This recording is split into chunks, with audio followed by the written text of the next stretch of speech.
From exposing one of the world's sex trafficking operations to suddenly being hospitalized. What is going on with Virginia Giuffre? Or is it pronounced Jeffrey?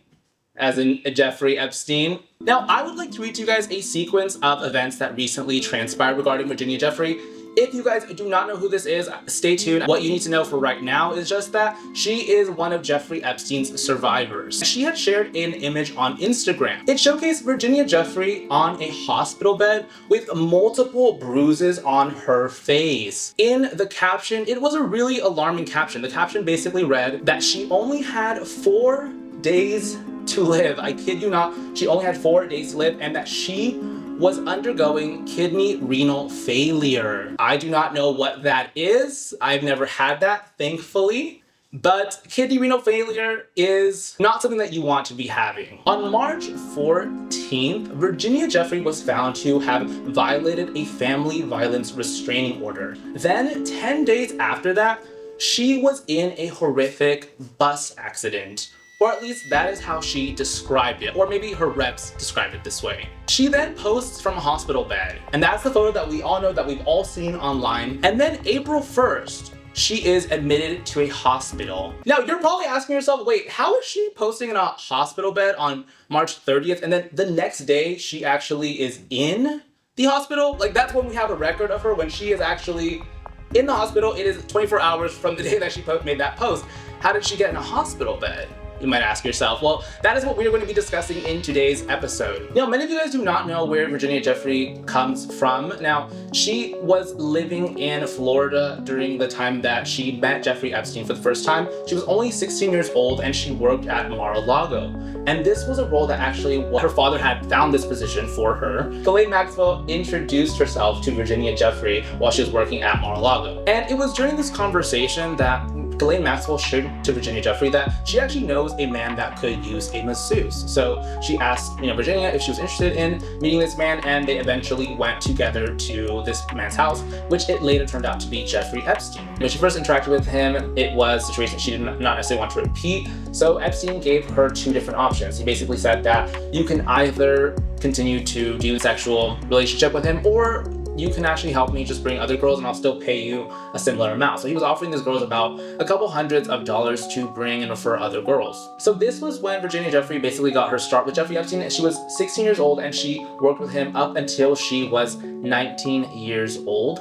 Now, I think that it is a good thing to mention that there are different accounts by Virginia Giuffre in terms of her relationship with Jeffrey Epstein. Yes, of course, she was a minor, so she was not in a situation to give consent, but she did have kind of a closer relationship to Jeffrey and Ghislaine Maxwell in several different interviews that she gave when she first came out with the story alongside with the lawsuit. In one of those videos, you can see that she's basically describing a day at Epstein Island. So we were at the island by ourselves, Jeffrey and me and Ghislaine, and we had gone for a nice snorkeling event. I mean, in some ways, we were a little fucked up family. I mean, we would sit together and watch Sex in the City together, and we would go hiking. We would make things together. I mean, we collected all this pirate treasure, like just broken glass bottles, and we make a table from it. Like, we did weird family stuff.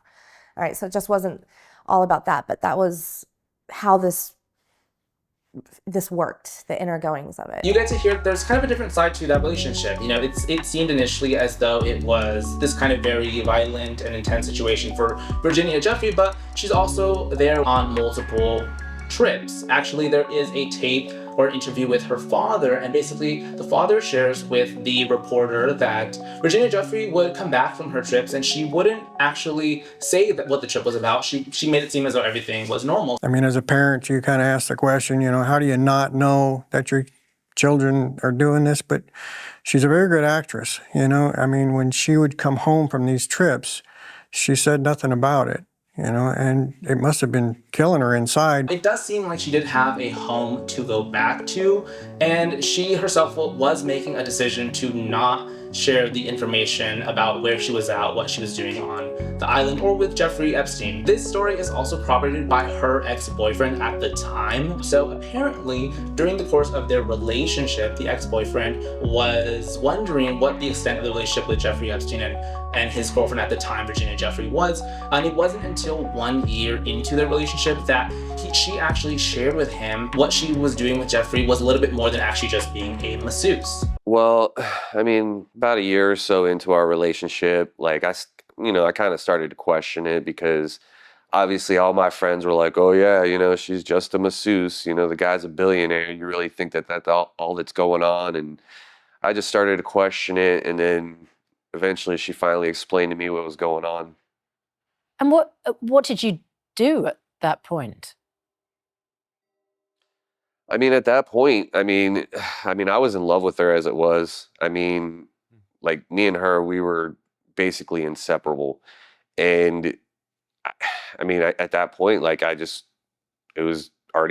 cared too much at the time and it just didn't matter to me. I just was trying to keep us together. But you must have wanted to protect her. In addition to that statement that was shared by the boyfriend and also the father, Virginia Giuffre also describes that one of her deepest regrets is that having brought a lot of other girls and young women to Jeffrey Epstein. All Jeffrey cared about was go find me more girls. To me, still to this day, it is my biggest shame that I carry around that I will never get rid of. And I'm really, really sad that I brought other girls my age and even younger into a world that they should have never been introduced to. I want to pause on this idea because part of me is very curious in terms of where these victims are. They're not exactly with Virginia Giuffre in other interviews. The other girls do share stories with Jeffrey Epstein, but not anything that has to do with Virginia Giuffre. And for Virginia Giuffre to be involved in the business for 3 years, surely there are to be some victims that were referred to by her. But we don't see that. We don't see any semblance of that. We just hear from the women that were signed onto Jeffrey Epstein's modeling agency. So let's talk a little bit about her case with Prince Andrew. It's a really interesting case because with Prince Andrew, one of the things that Prince Andrew's defense team argued was that Virginia Giuffre actually had signed her ability to sue Jeffrey Epstein or any of the co-conspirators. Back in 2009, Virginia Giuffre actually had agreed to a settlement with Jeffrey Epstein. And this settlement was for the total of $500,000. That's a pretty penny for ya. But a part of the settlement was that Virginia Giuffre said that she was not going to take any legal action on Epstein or anybody that could potentially be involved with him or these crimes. So what was the crime that she was nailing Prince Andrew on? It was a defamation lawsuit because Prince Andrew had came out around that time and said that he had never met Virginia Giuffre, they never had any sexual contact, that he never was even in the bar that she named. So none of it happened, according to Prince Andrew. Virginia Roberts, dining with her, Yep. dancing with her at Tramp, Yep. or going on to have sex with her Yes, in a bedroom in a house in Belgravia. I can absolutely categorically tell you it never happened. Do you recall any kind of sexual contact with Virginia Roberts then None. or any other time? None whatsoever. And what ended up biting him in the ass was that there was a photo of Prince Andrew standing right next to Virginia Giuffre, and then Ghislaine Maxwell was in the back. Like, it was like, if there was not a better photo to actually find on somebody, this was the photo. It was even during the time, I guess in 2000s, early 2000s, like, people didn't really take photos with their phones that much. It was like a little flip phone situation. Like, I was like, if you had to get it out, you had to get it out. But it was never giving like just a quick shot. Now it's like you use your phone, you take, like, everything's photographed. So during that time, it had to be photographed with the actual little digital camera. So it was like, bitch, it was the whole setup too. They put up the camera and everything. Now, just to give you guys a cap on what happened with Prince Andrew and Virginia Giuffre was that they settled out of court. So it was a settlement for a couple $1 million and the court cases were dismissed. For Prince Andrew, there could have not been a worse PR situation for him. He had to go on the BBC and talk about the case. And again, he was denying everything, but then they had a photo on him and he was like, I never met her.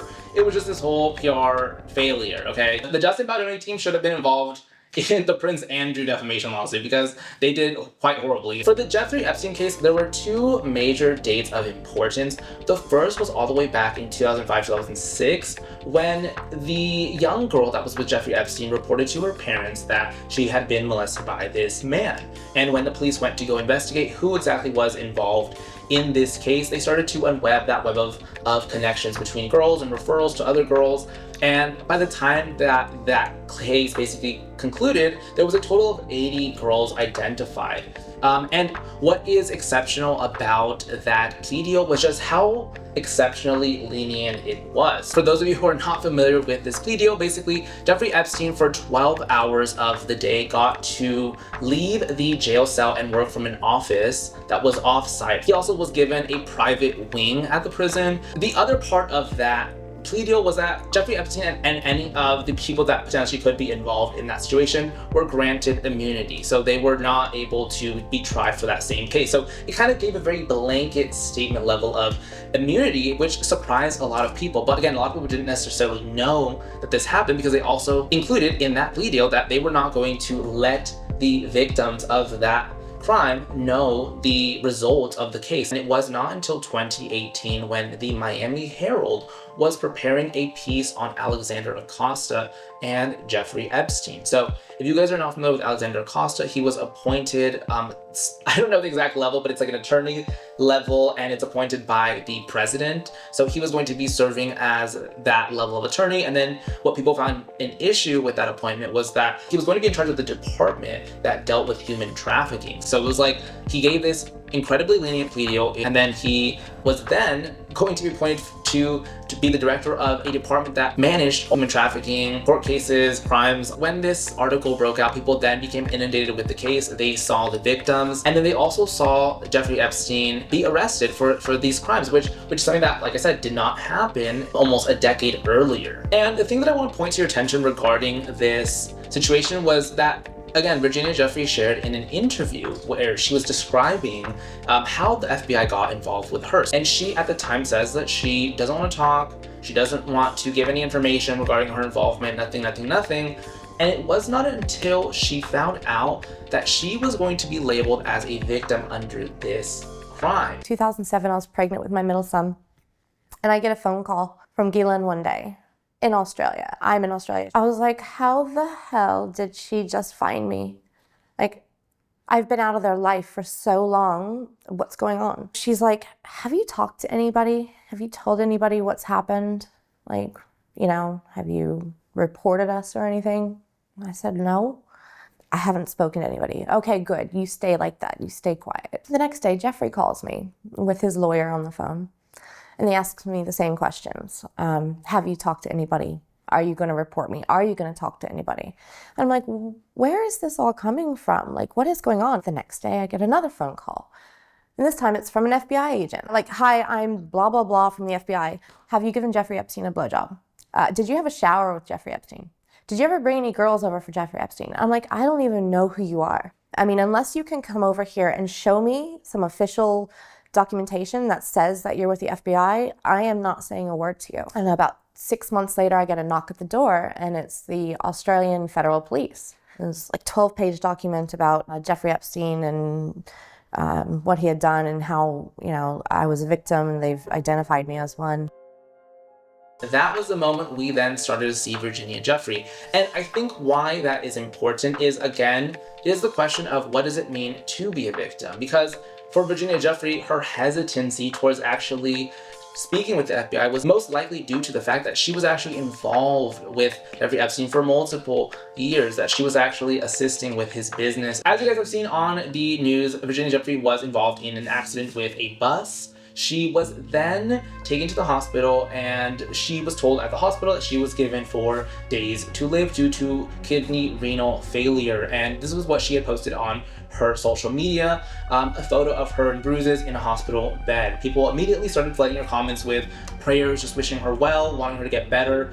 But shortly after that, what a lot of people have not yet heard about, that the bus driver and the parents of the children that were actually on the bus spoke out about Virginia Giuffre and her claims that this kidney renal failure was due to the bus accident. According to a lot of the parents of the children, the children's description of the accident was a minor accident. Actually, I will describe to you what the accident was. So basically, it's like when you have two cars, there's one car in front, there's another car in the back of it, and it's one of those roads where there's only one way to go, a one-way road. So the bus was trying to overtake the small car that was in front, which is where Virginia Giuffre was driving, and then go around it. But during the time that it was trying to overtake, it basically chipped the back tail light, and it caused like a small little crash. So then the internet started investigating, and by internet, I'm talking about myself. I started investigating, and I was like, okay, what's going on? So one of the things that was interesting about Virginia's profile was that there was children pictured right before her and her children, and part of those pictures were